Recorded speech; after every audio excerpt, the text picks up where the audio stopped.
Hi, my name's Adam Franklin-Lyons and I teach history here at Marlborough College. This video is part 2 on primary sources. Now if you haven't seen part 1, don't worry, it's not strictly speaking necessary, but if you want to, you can go back and watch it before watching this video.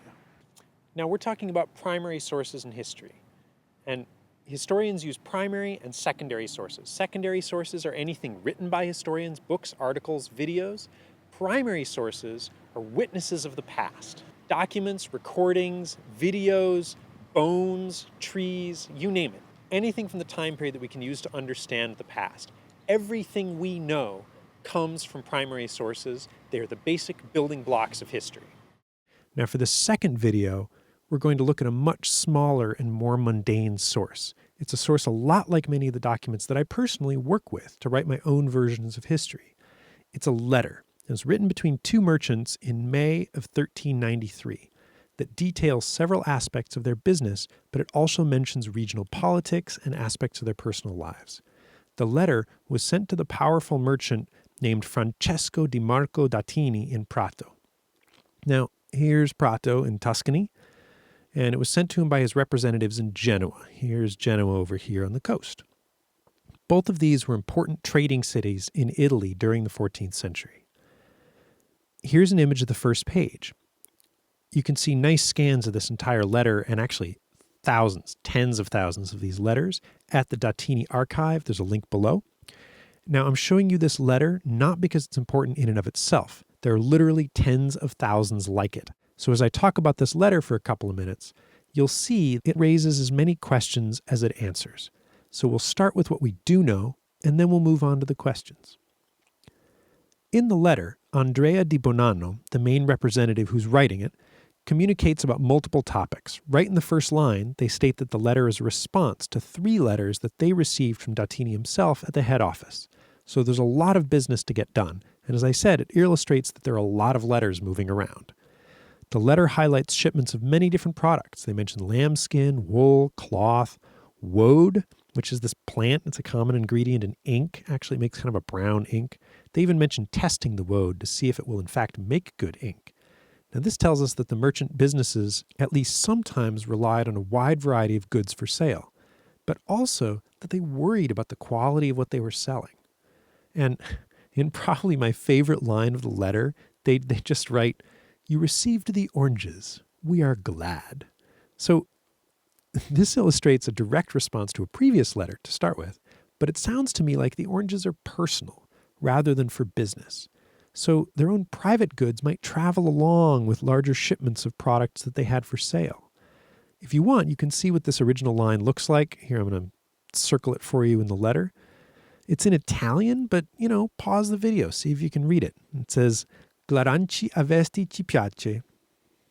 Now, beyond the products of their business, they also comment on several political deals, and these are fascinating. There's news of armed Spanish ships at the port of Marseille that are making it difficult for ships to go in and out of that harbor. And they send this news via associates from Florence, but also in this letter. So there's a whole network of communication available. They can send representatives, they have letters. And here they're double checking to make sure that that news has been received, because it's really important to know which harbors currently have warships outside of them. Now, additionally, the letter describes political tension between Catalonia and Genoa, stating that the Catalans are negotiating for the release of prisoners and impounded ships that have been captured by the Genoese in exchange for Genoese citizens and ships that are being held by the Catalans. So it's a classic prisoner exchange. The writer is hopeful that it'll all work out without the outbreak of war. And they assume that war is bad for business, and judging by the armed ships at Marseille, it's certainly bad for travel and communication. Finally, they give just a little hint of the expanse of their business, how many different contacts they have, as they note several associates or partners trying to travel to Provence and Catalonia with papers, which I assume imply business contracts or letters, or they don't say what papers, but documents. For their personal life, there are 2 really notable entries. First, they mention the arrival of a young man who is the son of an associate of d'Attini, Francesco Niccolò, who d'Attini is asking for the Genoa office to train in the practices of their joint business. He's personally recommended in a previous letter by d'Attini himself, where he asks them to, quote, "Please teach him everything that is good so that he may grow into a worthy young man." So we see the training and initiation of a younger generation into the business practices of a large company. Sounds a lot like an internship to me, although I'm sure that this internship was gained with familial reputation and influence. Finally, they mention slaves twice, and this is creepy. The Genoese merchants write, quote, "We are informed about the little slave girl you say you personally need, and about her features and age, and for what you want her." Then later in the letter, they bring it up again, and they write, "It seems to me that for the time being you could not be well served, because for a long time none has come from Romania, and at present anyone who has any slaves keeps them. Despite this, I am still trying to find one, and I have others trying so far as possible, so that you may be served." So we know that people who could afford to had slaves. And when I read this letter, the phrase, "anyone who has any," makes it sound pretty common. They state explicitly that these slaves come from Romania. When purchasing a slave, it seems like you can specify both sex and age. And in this letter, it sounds creepily euphemistic that Dattini wants a sex slave, although they don't state that outright. If this is true, even with the euphemism, they're pretty open about where the slaves come from and how you get them and what sort he wants. So those are the things that come to mind for me when I read this letter. It tells us a fair amount about life and the economy in a Mediterranean trading city. However, the letter leaves open dozens of questions that we would need to read more letters, contracts, payments, laws, court cases, any number of other sources to be able to really answer. Now, I want you to do something here real quick. Pause the video and think of all the questions that you have about this letter. Go read some on the link. Just go off what I've said so far. Use whatever you got. But think up some questions that you still don't have answered that you would want to be answered. Afterwards, I'll give you a short list of my own. Ready? Go. All right. Got some questions? Good. Now, here's a few examples of my questions. Is this sort of combination of private and business material common in letters of the 14th century? How often did people travel by ship versus on foot or by pack animal, a horse? What sort of currency did people use to purchase their goods? Could they use the same currency in every city? And for slaves, were slaves expensive? Was it only something that the wealthy had? How common was it? If they came from Romania, did they look different than the people in Italy? Did slaves run away frequently? Were there escaped slaves in these cities? Were slaves usually younger women or girls? Did they sometimes have male slaves? What jobs did they do?